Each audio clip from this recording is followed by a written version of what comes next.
right. Welcome back to another episode of the Hard Money Talk Show. Today, we are going to dive into an amazing episode, one that is very taboo. Today, I am talking with a sex worker. She is a professional sex worker. She makes a living on OnlyFans. We're going to talk and break apart the business of the sex work industry. We're not talking about street sex working. We're talking about it online. We're talking about breaking it down. Now, I'm going to challenge you. This might be an episode that you're like, nope, I'm not listening to that. I'm going to turn it off right now. I don't agree with it. I'm going to challenge you to listen to this because Felicia did an amazing job breaking down the business of this industry, how she makes money, how she deals with talking to people about this industry, how she deals with self-love during this industry, how she deals with people doing exactly what I just talked about. I'm not talking about this. I don't want to deal with it. I don't agree with it. Maybe you do agree with it. Maybe you subscribe to her. I don't know. But I want you to listen to this. This is what this show is all about. Having these hard money conversations that we don't want to have. But you know what? Thousands and thousands and millions of people are tuning into these types of websites. I'm going to warn you, if you are under the age of 18, this is an 18 plus show. Do not listen. Do not watch. Okay. So we're going to break this down and I'm going to encourage you to sit with me through this interview and show some respect for Felicia because she's a wonderful lady. I had such a great time getting to know her during this interview. And I got to tell you that she is doing an amazing job running her own online business. It's run just the same as mine. There's just a different end product. And so I want you to hop on into this interview with me. And I think you're really going to enjoy it. I think it's kind of going to surprise you. So let's go and talk to Felicia. All right, Felicia, thank you so much for being here today. I'm like so excited. We have a mutual friend, and I was so excited to have you on, because I think what you do is so interesting. And then I also am like, I need to have her on because this is one of those hard money talks. I think that a lot of people are like, I don't know what to do with this, right? I don't know what to do with this conversation. So let's just like get it all out there and let's talk about it, right? Absolutely. So tell everybody what you do. I mean, I talked a little bit about it in the intro, but I mean, you're going to say it better than anybody else. Sure. So I am an online sex worker. Mm-hmm. I have been doing it full time for 6+ years. I work on OnlyFans and ManyVids, and I provide service to people that are looking to fulfill some or satiate some kind of need sexually, as far as, video, photos, etc. That's sort of what I do. Okay. So yeah, I'm a sex worker, out and proud. Out and proud. Okay. And then you also have a podcast, like you have a radio station and you have a podcast. So you're doing like online stuff, as far as that goes as well. Yeah, so that's the podcast I've actually been doing off and on for about 11 years with my best friend A-Love. And this iteration of it is simply talking about sex and politics and the different ways that those intertwine, and really taking the taboo out of the topic and being nonchalant about it. Our whole shtick is, navigating sex with nonchalance. Mm-hmm. So we believe that if people can just have these outward conversations in just a very nonchalant way in the spaces where they feel safe, then, that can move over into a greater understanding of yourself, your sexuality, yourself in sexuality, and what that means for you. So that's essentially our goal. And we also run together a radio station, which is still new and up and coming. But if anybody wants to check that out, it's New Queer Order. And along on that radio station, we have our podcast along with a lot of other queer podcasts from, all different ranges, from, fake conspiracy theory podcasts to people talking about, the plight of being Black and trans in the wrestling world, for example. Mm-hmm. So there's just a wide array on that. And I think it's a beautiful place that everybody can come together and talk about things like sex, for example. And I saw that there was a mental health show on there as well, which I thought, because we cover a lot of that in this show. because, you know, we talk about money on this show, but only as it pertains, because money touches everything. I mean, Right. it's not, it's really is, it's just, it's like an energy. I feel like it just touches everything. So like, let's go back, because I know you weren't always in the sex industry. So let's go Right. back. So how the heck did you get into it? Like, That's a great question. Let me take a Yes. sip of my 'Cause water really quick. you don't just like wake up one day and like, hey mom, I'm gonna like, you know, I'm gonna have like an OnlyFans page and like become a sex Right. worker online, right? Okay, so it's a funny story.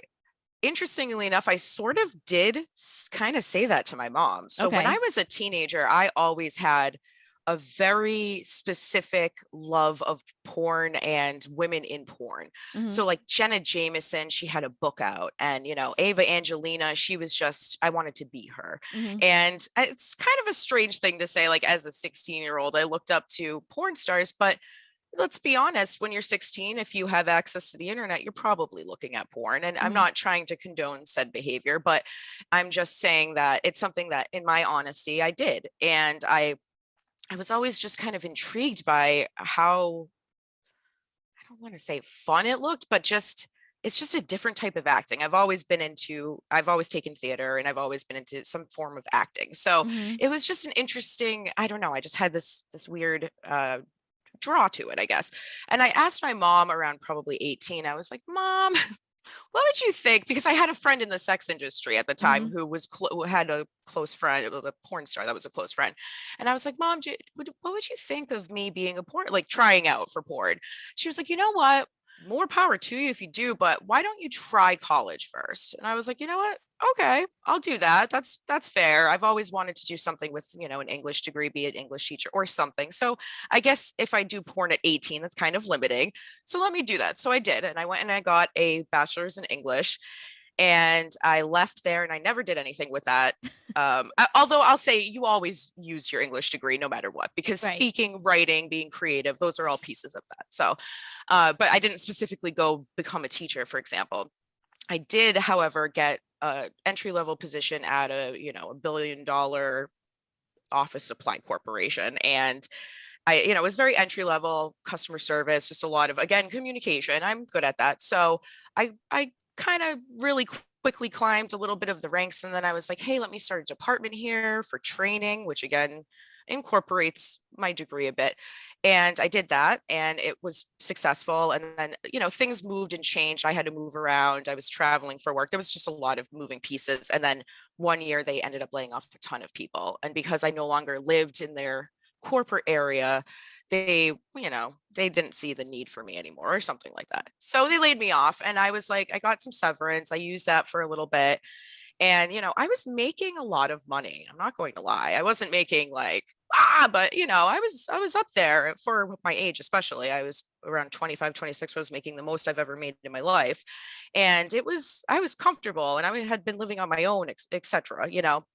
And when they laid me off, I just saw how easy it was to feel replaceable. You know, Mhm. I started a whole entire department myself. I ran it myself. You know, there was a lot of pieces of the puzzle that I felt just very disrespected by. Mhm. So I was like, I don't really ever want to really work for somebody again. And especially not in that type of situation, especially not in that, you know, climbing the ladder only just to be not a part of the boys club, for example, Mhm. or not being able to, you know, get through any glass ceiling, because there's really no glass ceiling to be there. You know, it's like if Right. you're not an owner, you're screwed. Mhm. Things like that. And as much as I thought I was making changes and moves in the company, I just realized, you know, you're just a number. You are literally oftentimes, and I don't want to say, you know, to the people that really love their jobs, you're just a number. But at the end of the day, if it's, you know, the business going down or keeping you paid, you know, the loyalty is often not there. So yeah, after the severance package kind of ran out, there was this thing that happened in wrestling where my name kind of got out there and I went viral for like a quick minute. And Wait, let's go. What's this? So now I know what you're talking about. yes, Okay. yes, yes. Oh yes, we So could talk about we it, sure. got to talk about this Hmm. because So tell us the story. So wait, so first of all, why were you at a wrestling match? Like, were you into wrestling? Were you working in wrestling? Like, why? No, What? I was just a fan. So this was about Okay, six okay. and a See, half years ago. I thought you were like working in wrestling at Well, this now I time. do. Now I you do a little. do. Yeah. But see, I To thought a back degree, then yeah. when this situation happened that you were working in wrestling, but you weren't. You were just a No, fan. I Okay. was just a fan in the stands.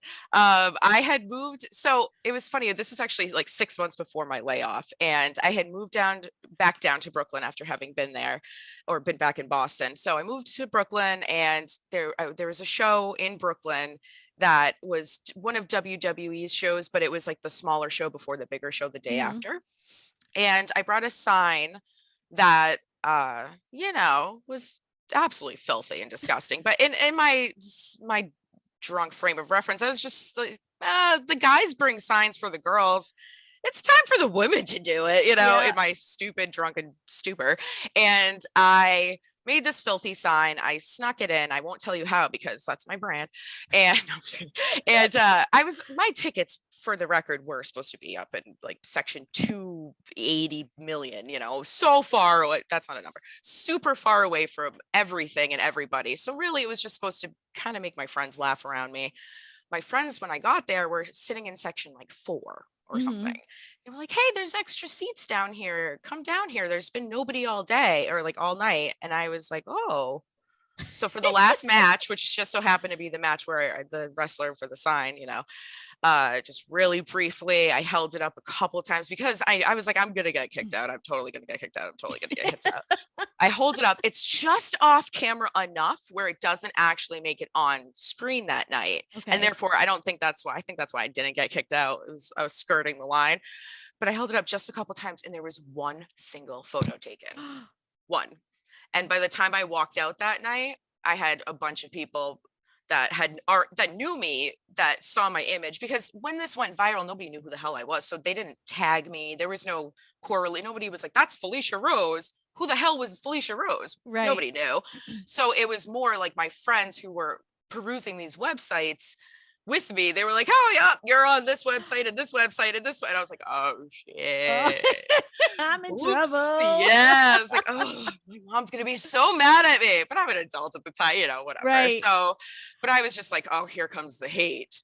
And that did happen, of course. I got every name and still, it still recirculates to this day, and I still get called all sorts of names. But along with the hate came the love.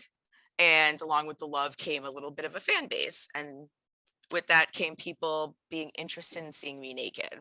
And I was like, sure, I don't have anything going on. I don't have a 9 to 5 that I have. Like, I originally had gotten in trouble at that old job for like posting a silly Facebook status that was like naughty, but whatever, because I had like 1 or 2 people from my job on that Facebook. I was like really living a double life because I've always been, I used to have in the school newspaper in college, I had a sex column, and I did a little sex vlog with my friend 10 years ago.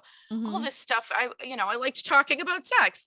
So for me to be so silenced and then have this opportunity to be the opposite, I was like, let's do this. Why let's not? try it. Let's do it. Let's try it. And 6 years later, I'm still doing it. Yeah. So the transition, it sounds like your mom was like pretty cool with it and open, right? Like this was a conversation. So like, I was brought up in like a strict Christian home. So like sex was not talked about until, I got married really young, and then I got divorced, and then it was like, okay, now we're going to start talking about sex. And now that conversation of like being single and like in the dating world and all of that is oh, whoa. Yeah, it's having it happen late is a weird, the opposite happening. It's interesting. It's very interesting. But so for me, I was thinking about this interview, and I'm like Lauren, like 6 years ago, like I would have been like,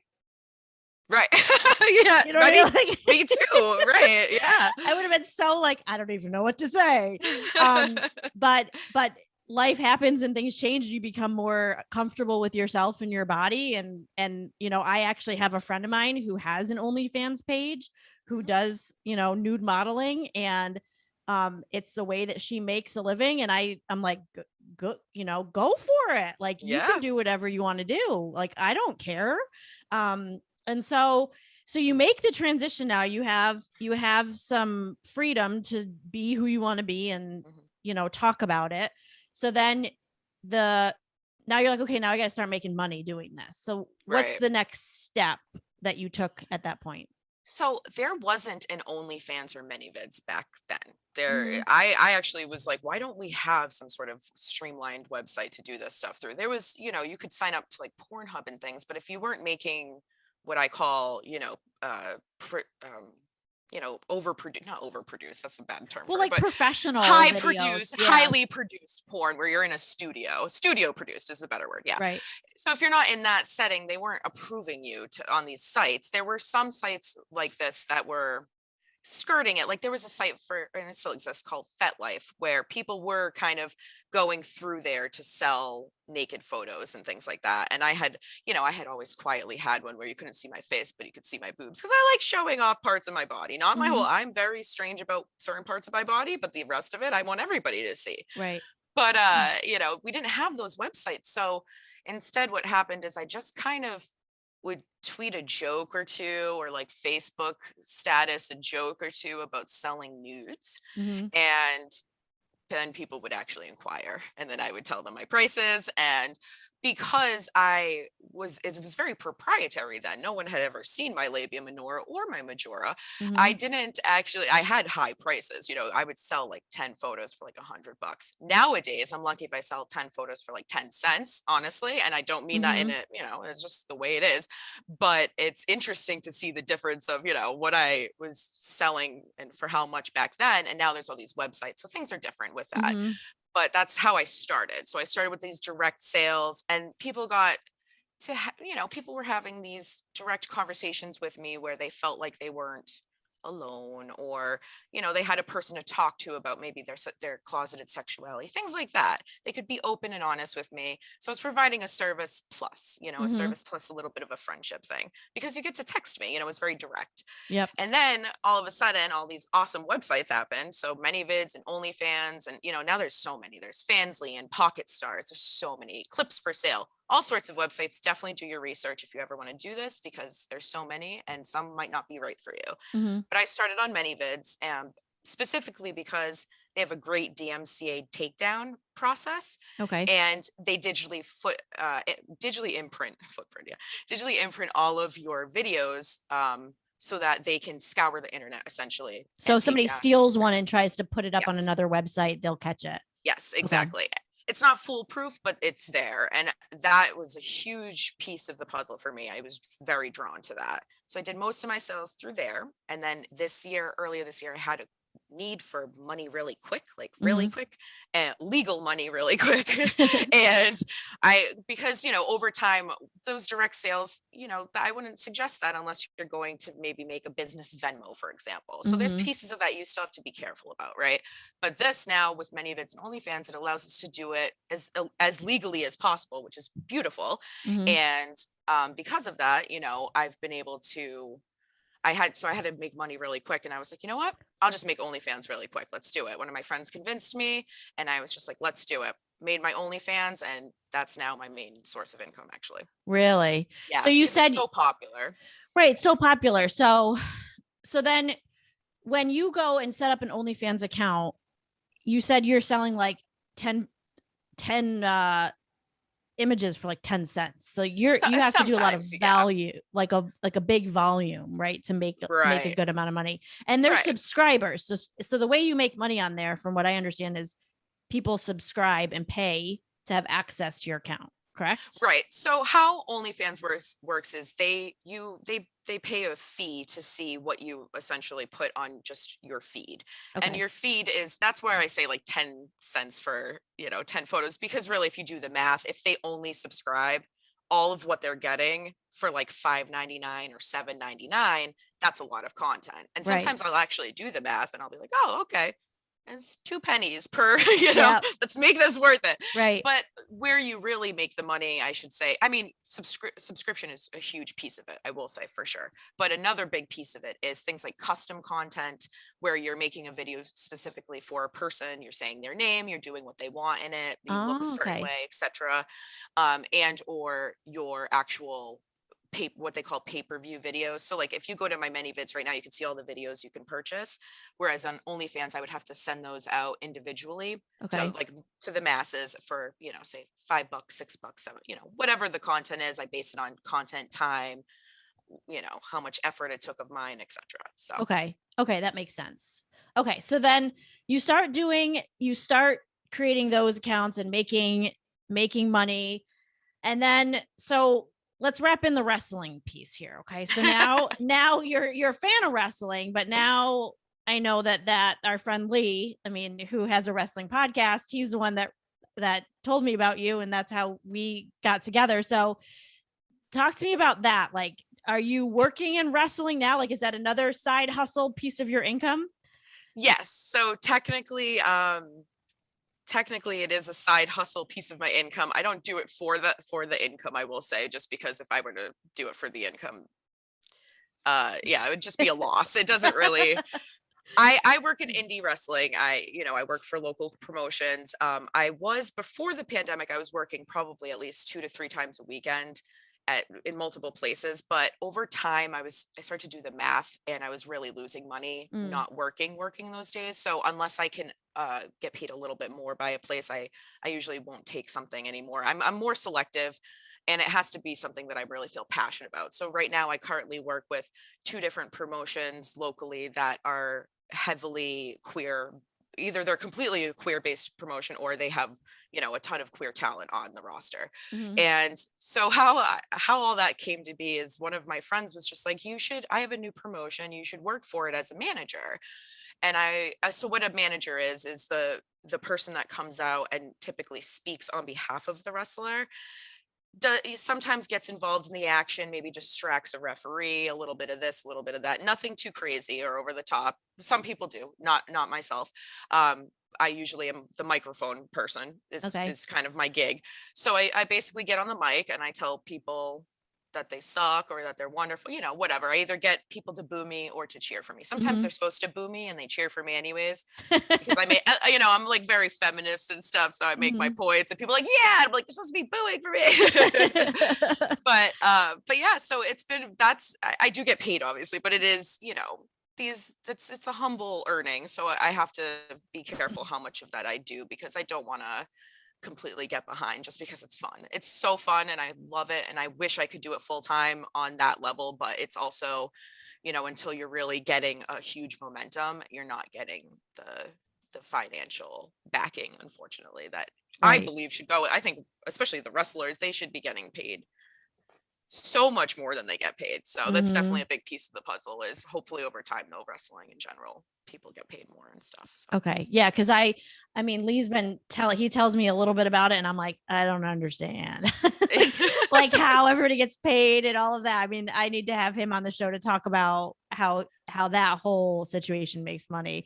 yeah, it's So interesting. it's very interesting. So, okay. So now let's switch gears a little bit and talk about, like, so one of the things I talk about in the show is like taboo ways to make a living, right? And I'm sure a lot of people come to you and this is one of those taboo ways. Like if you say I'm a Right. sex worker, people are like, right? Like, do you get that? I mean, Yeah, or is I your think, circle, like, I live well, in a small upstate New York town, and the one mm, friend that I have that does do this, she does not tell anybody.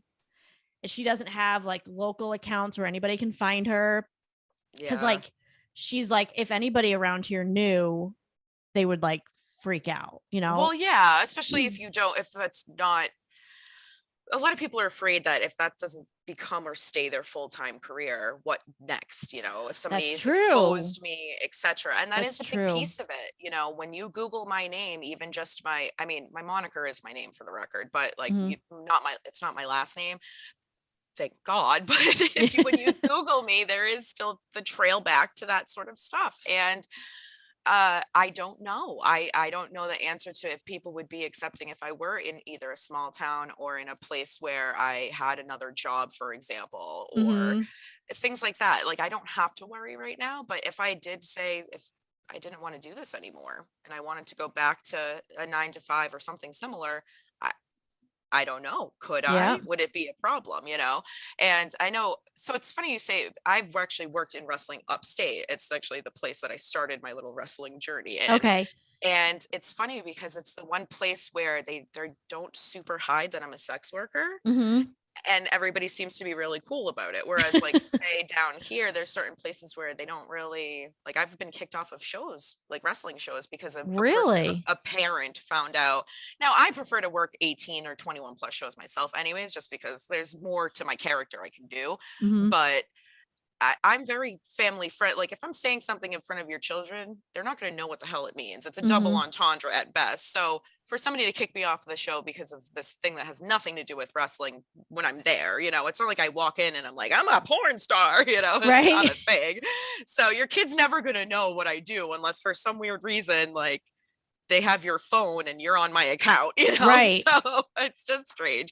So but yeah, upstate's been pretty cool to me when I have showed up and done my wrestling stuff. But I don't, most of the people in my circle have always been cool with everything about me, obviously, but it's a hard conversation to navigate. Like, if I am talking to someone, say like a parent of a friend or a parent of a partner or a friend of my parent, I don't know where the line lives sometimes of how comfortable they're going to be, especially when you say sex worker, because I'm very proud to say I'm a sex worker.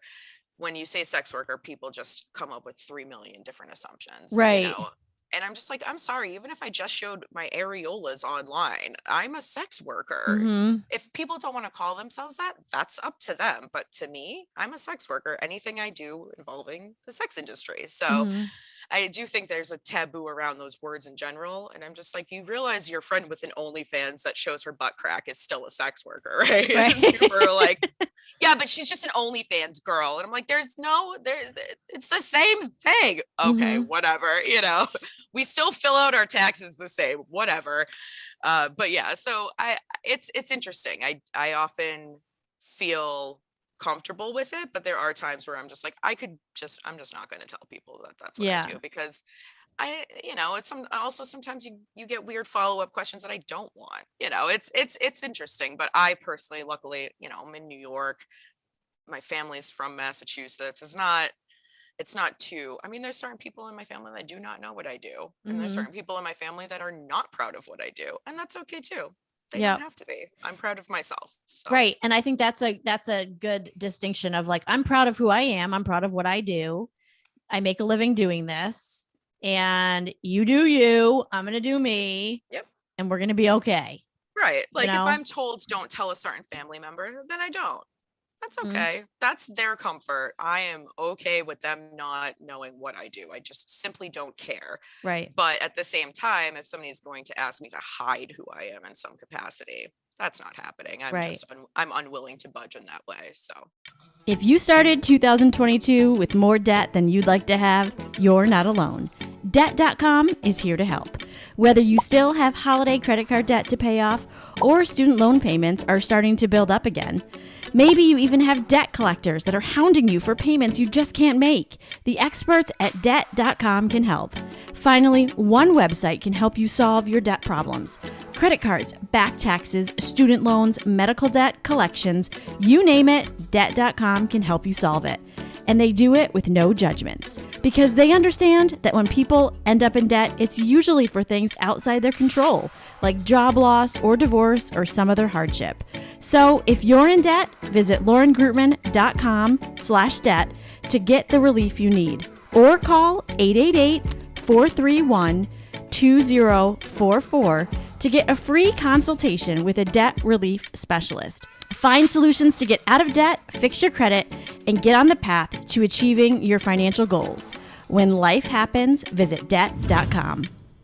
So, of other, like, looking forward now, so, what are some other kind of ways you can use your skills and what you do to make more money? Like, Like, are there other websites out there, or what is Yeah.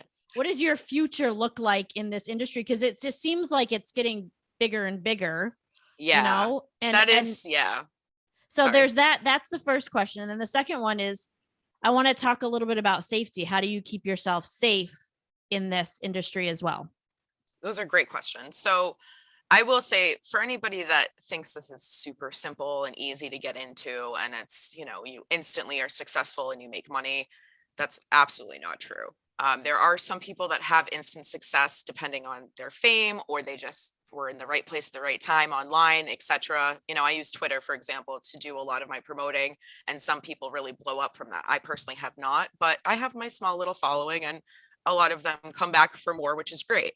But some people have to really start from, ground zero. And if you don't have a following online, and you are, aren't necessarily successful even trying to use other people to help you along, then it's not an overnight thing. I always suggest that at least have a part-time job backup if you want to start doing this. So for me, the trajectory for me has been, living below poverty, to in poverty, to above poverty. So I have, luckily, year to year, I've gotten more successful as I learned the business, as I understood, hone into the pieces of your craft that people are really enjoying, even if you kind of feel stupid. So I always say, grow with the actual industry, try to find your niche, try to find the things that you're really good at, that you're maybe you can be a little uncomfortable, try to work at it, try to see if it's something you can start to, because once you start to get that good reaction, you're like, oh, I'm good at that. All right, let me try that again. Okay, wait one more time, yeah, and I think that goes with any online business, because I've been running my business for 11 years and teaching finance, and it's finding that sweet spot of what brings you in the most amount of income. And Absolutely. one of the things that I do that brings me in the most amount, not the most, but significant amount of income, is these meal plans that I prepare. They're like these freezer cooking plans. And to be honest, I hate doing them. I just absolutely hate doing them. Yep. But they bring me in so much money and everybody loves them. So I'm like, damn it, I got to make another one. You just got to do it. You do have to just sometimes just try it. Yep. Trial and error. And also, this is a little bit of a tougher thing to say, oh, just try it, because you still have to be comfortable, you still have to be confident, and you still have to make sure your own safety, as far as taking care of yourself, your own. Right. It's a little different in my industry. Like, I'm cooking and you're providing sex. So no matter what, forcing yourself to have to do something always sucks. Right. But definitely keep your own, health and wellness in mind if you are pushing yourself past a point. If you put yourself first, always. But at the same time, try out some new things. Basically what I've done is I went from, a lot of photos with short clips to finally a little bit longer clips to finally a little bit longer. So now I have a lot of longer videos. And then I had to really try out new things. I sext as well. I do Skypes. I do a lot of custom videos. Like, in 3 hours, I have to film custom videos, for example. And, I've really just kind of expanded my network in general. I was unwilling to play a mom before. And now I'm everybody's mommy and everybody loves it. So, it's so interesting. It's like, it's kind of fun. You get to play in this world where, not play, I shouldn't say play, but you get to live in this world where you do get to play around with your identity. You get to play around with all sorts of, fun pieces of what it is to dress up and be somebody else, or somebody's fantasy, or even just yourself. Sometimes they just want you as you. But I will say that, like, my trajectory, my next piece of the puzzle would probably be, I just got a brand new camera, so now it's higher quality. So now I have like 4K, which I never had 4K filming before. So that's another piece. Along with that, I think I'm actually going to sign up for Sext Panther, which is a sexting app, instead of just I think a big piece of it is I take care of a lot of the booking and the scheduling and the keeping track of my Excel spreadsheets for all this stuff. They're insane. And it's funny how my old business life basically just kind of trickles over into this one. I mean, you are a businesswoman at that point. Yep. So, I think having to deal with that piece of it less and just kind of letting these apps do it for me. I think I have to give up a little of my control because I have control issues with that sort of stuff. So, but yeah, I mean, it's hard sometimes. Sometimes there's an ebb and flow. Like right now, I'm not having a great month. And that sucks because, you're naked. So you never want to have a bad month. Right. You always want to have a good month. But I always set a goal. And once I hit that goal, I'm like, all right, set another goal. And sometimes, sometimes it's not that great, and that's okay. You can't put your self-worth though attached to that. That's a big piece of advice, is that has nothing to do with you. It's the market. It's currently saturated. A lot of people are still not finding jobs post-pandemic. People are still using this as their main source of income that weren't there before. And so therefore there is a lot, and good for them. I'm no shame to that. But at the same time, you have to think about that. So you do have, like we said, you have to find your little niche and kind of stick to that and really work hard. And you have to try to dedicate at least 8 hours a day, like any other job. You still need to try to keep that. I mean, I say 6 to 8, especially depending on what you're doing within sex work. You can't film 8 hours a day, 7 days a week. I'm sorry. You cannot do that. Right. You'll end up sick. Your body will break down on you. It's not healthy for anybody. But there's other pieces you could do. Maybe Tuesdays you sext. Maybe Wednesdays you do, you read literotica. Maybe Thursdays you have, a Skype session, things like that. So there's always new avenues that you can go down. And I'm excited to try as many as possible because I'm just willing to do all of them. What was the second question? The second one was about keeping yourself safe. And right. Okay. I think you kind of mentioned that, was it Sex Panther? You were talking about yes, the texting thing. And then not using your real last name. I mean, that's a big thing. I would suggest just not using anything close to your name. Unfortunately, my name has followed me forever, as far as like my name sounds like a porn name. So it's just, it's just easier. My poor Nana is rolling over in her grave right now. She's right. Fucking bitch. But it's true. But don't use your real name. Do everything that you can to keep yourself safe mentally as well. Don't push yourself out of your comfort zone on any grand scale. Like, do what you can to do new things and whatnot, but always keep in mind your own boundaries and set your own boundaries for yourself. That's a huge one, because people think about safety when it comes to others, but they don't think about it when it comes to themselves. Along with that, obviously, think about what websites you're going to sign up to, and how much they will protect you. Because if the website's not going to protect you from, like we said, pirated content, then it might not be something that you want to deal with, obviously. Also, make sure that for everything that you do, you keep everything as private as possible when it comes to, say, like financial transactions. So I'm not going to sit here and say you have to do everything legally on a website. People do things outside of those websites all the time. So just keep yourself safe when it comes to that. And also, never give anybody information. There's also a brand new Amazon wish list out there called Throne. And that is supposed to keep all of your information safe a lot better than the Amazon wish list was doing. Okay. So that's a big piece of sex work, is having, outfits sent to you, things like that. Definitely sign up for the Throne wish list instead, because that's a lot safer. I mean, there's so many tips I could give. And obviously in-person sex work has a completely different list of rules. So we're not going to go over that, obviously. But when it comes to online, you have to protect your identity. Make sure your passwords are very safe and secure. And if you ever think anybody has put out your content in any way, go directly to the website source and fill out what they call a DMCA takedown notification.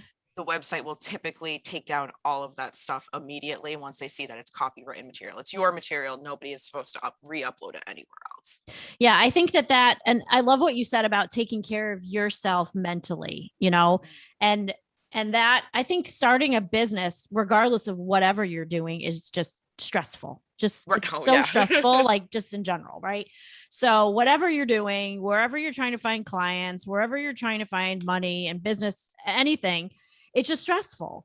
And so to try and keep yourself grounded and in a good place is always like the best starting point. Obviously you file taxes like a regular person that's regular business and all of that. I'm just trying to think of like questions that people like, what are some other questions that you get asked about the business that you run that maybe I've missed?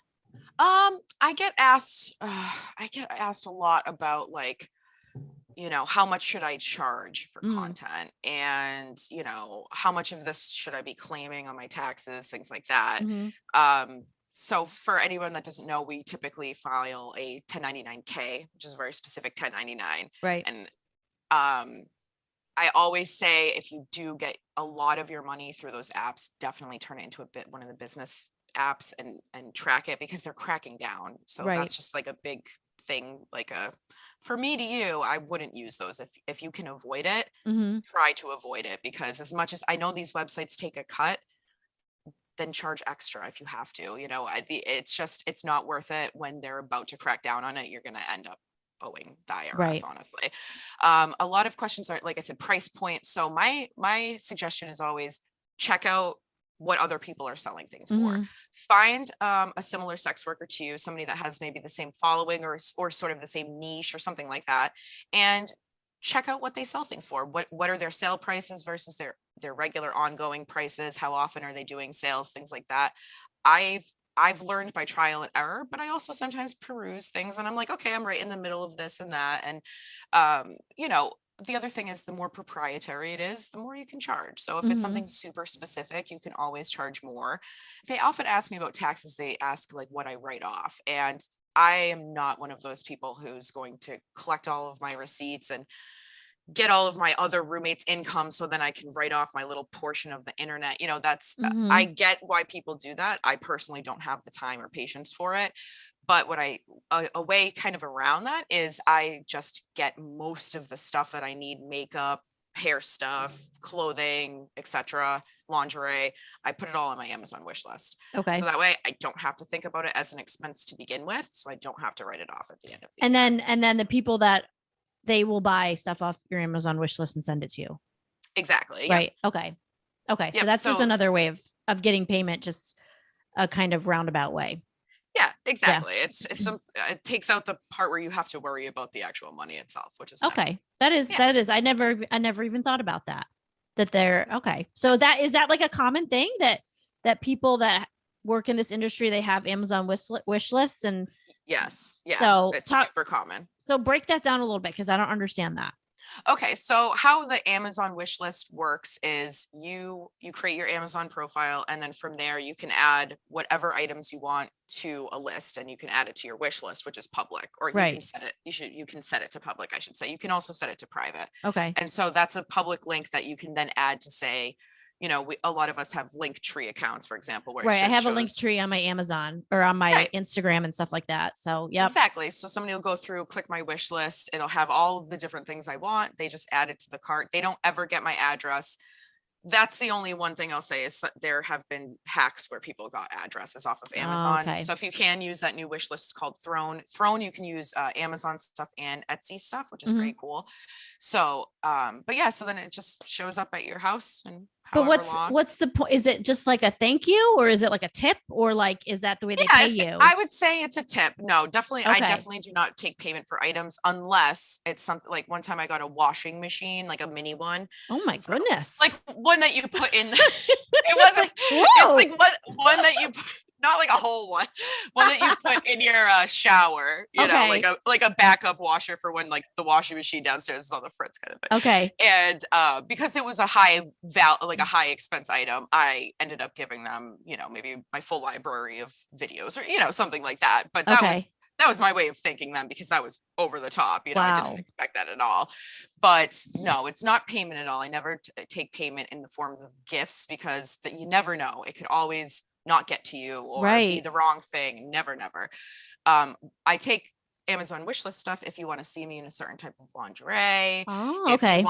If you want to be able to request, so recently somebody requested a custom video where I wore like a white button down, like men's like long sleeve. And I was like, I don't have one of those. So they had to buy it for me. So I put it on my Amazon wish list. It was there within a few days, and then they buy the custom from me. So got it. Okay. Yeah. Huh. I don't have to That's shop that interesting. often. Yeah, it's Yeah, nice. that is nice. Jeez. But I'm like, I how do will I get say, one of those?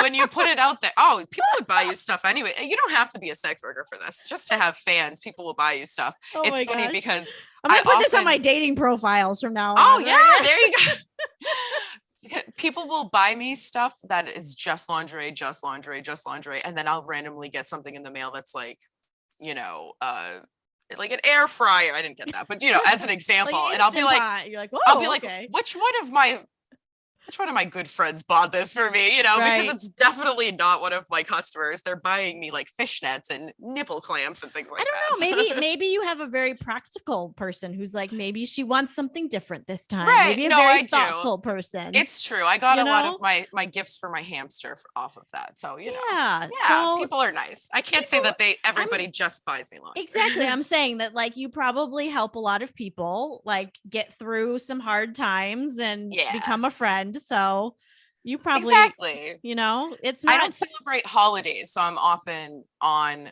doing a live on like Thanksgiving, Christmas, things like that. So okay. people get to spend, They get to spend the those holidays with you. depressing times with me. Yeah. Yeah. Exactly. I appreciate you being so open and honest about this because I think a lot of people like they have this taboo or this stigma on, it's just so easy. You just stick your body out there, but it's a business and you have to be strategic and you have to do the same exact thing that I'm doing, that any other business person is doing. But you're your brand and I'm my brand, but I'm selling financial and you're selling sex. So, Exactly. you know what I mean? I think that you deserve the respect that you get, but do you get, and this is not how I feel, but I'm just playing devil's advocate here. Do you get those people who are like, but how do you respect yourself? Oh yeah. Like you put your body out there, you must not like yourself. You must hate You'll yourself. always be single. Your family must hate you. Yes. Blah, blah, blah, blah. Right? Yeah. Like I get that a lot. You yeah. get that a lot? Well, I'll say this. I used to get that a lot.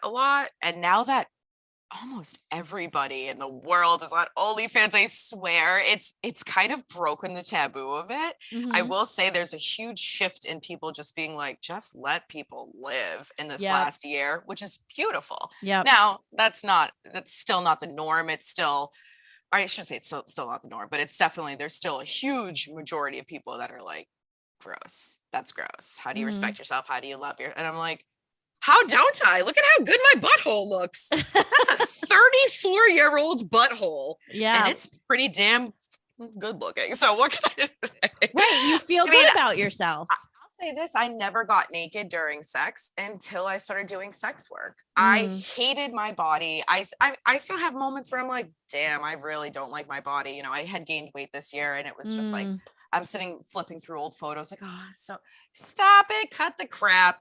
I love myself way more now that I put myself out there than I ever have, because pieces of my body that I always hated, people like, can you show this in my custom? Can you put this on camera?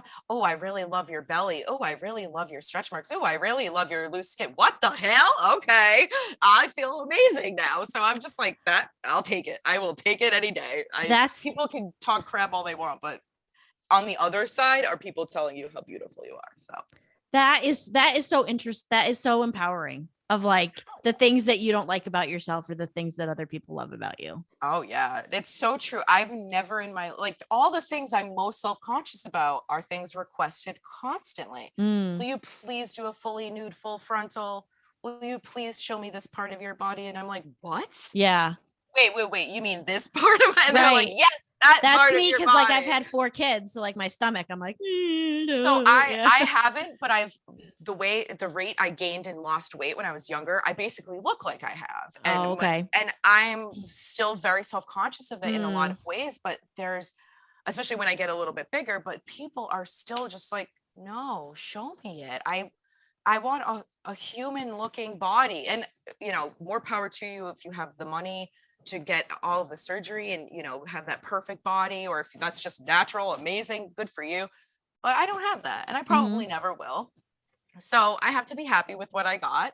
And there are people that, luckily, for every single person naked body out there, there's a person or 300 with the fetish for your specific naked body type. You have to remember, people don't know why they have their fetishes aren't based off of like what society's standards are. Their fetishes are actually based off of weird stuff that happened when they were little, when they watched like a weird TV show, and now all of a sudden they like a woman that's this very specific shape, or they like the smell of feet because their teacher had their shoes off at school. I don't know, it's weird. Our human brains are strange, but it's true. It's like we have to stop worrying about like, oh well, I don't look like that perfect mold. It's like, that's not what people are into. People are into, I mean, some of them are, sure, but most people are into people that look like an attainable being. And everybody there's a space in sex work for everybody and everybody, you know, everybody belongs here and can do it. And if you want to do it and feel good about, even if it's a little side hustle, come on and join the ranks. Yeah. We have space for everybody here, you know? It's true. I so appreciate this conversation. I hope that everybody listening can help, you know, destigmatize and taboo this industry, because I think it's it's a business just like any other business. And I think you shed light on that. Well, and I, you know, as a white woman speaking to you right now, obviously I only come from a certain perspective, but we also have to remember that this is a place for marginalized communities to be able to safely run and operate a business, as safe as any business is, let's be honest. But we have to remember, you know, there's a huge portion of, say, the disabled community that's a part of sex work. And we can't forget that when we want to just destigmatize it for people that, you know, have a size 2 waist and big boobies. No, we need to destigmatize it for everybody, because it is such a helpful piece of the puzzle for people that can't get up and go to work every single day. So. And it was interesting. I was having a conversation earlier with a friend of mine. I was telling him about talking to you today, and he was saying he was saying 2 things. When his daughter got into voiceover acting, that she was asked if she could do voiceover acting for pornography. She would make 9 times more money than doing voiceover. Yeah, that could be another income stream. How do I do that? I've done voiceover stuff for like cartoons, and I will do. Oh, hell yeah. Yeah. That's he said they make 9 times more money doing voiceover for porn. And the girl was like 17. So he was like, no, I'm not going to let her do that, right. You know? Yeah. But obviously. So that's another income stream. But then the other one was he went to this was a different friend, went to a strip club for like a bachelor party or whatever. And the lady wanted to give him a lap dance, and he was married, and he was like, no, I'll just give you $20. Just come sit with me. And she started crying. He's like, why do you do this for a living? And she said, I'm a single mom of 4, and this is the only job that I can have to afford my lifestyle. Right. So her kids like sleep at home at night while she goes out and dances. And it's like, how are you going to tell me that she needs to go work at McDonald's or work here? And you're going to tell me that like McDonald's is a better option and like raise her kids in poverty, you know? And then like people just think that they have it all figured out and that they have a right to judge the way that somebody lives their life and makes their money. I want to this is why I'm doing this show. We need to start talking about these things and have these conversations, because it's just, you know, I'm frankly, I'm just sick of it. I agree. And I will say that we also have to do something in this, especially this country, so that, you know, women do not have to be forced into sex work, especially obviously street sex work, but obviously that's a piece of it. But another piece of it is that for people that still continue to want to do in-person sex work, there needs to be some kind of decriminalization, so that we have rights, we have unions, we have laws that protect us. This is, I say us because I'm just talking in the broader scheme of sex workers, but you know, luckily I am not somebody that has had to resort to having to do street sex work. But these are people we're not talking about people that have choices or options. We're talking about people that are trying to survive. Yeah. And so we need to have the ability for people that have to do it or want to do it. They need to be protected. Like Australia, for example, it has a great set of laws. If you are a sex worker, you can't do it on the street, but you can do it inside of a home. And if somebody robs you or cheats you out of the money, you can call the cops on them. If somebody beats you up after, so you can call, and you're not the one persecuted after, or prosecuted, I should say. Right. You're not the one arrested and then thrown in jail. Yeah, exactly. And that's a big piece of it too. you know, sex work isn't all lollipops and rainbows. And we know that. We know that, you know, in-person sex work can be very risky. It can be very harmful for people. And it can also be a part of their lives that they do not want to participate in, but they need to in order to survive. So I truly think like if we could really fix our economic structure along with the laws around this stuff, we could really truly get people into very safe sex work scenarios and situations. And along with that, all sex work would be recognized and it wouldn't be so taboo to the point where people are getting fired because they have an OnlyFans account on the side. Right. It's bullshit. And nobody should have to be fired because to adults, they're showing off their adult body.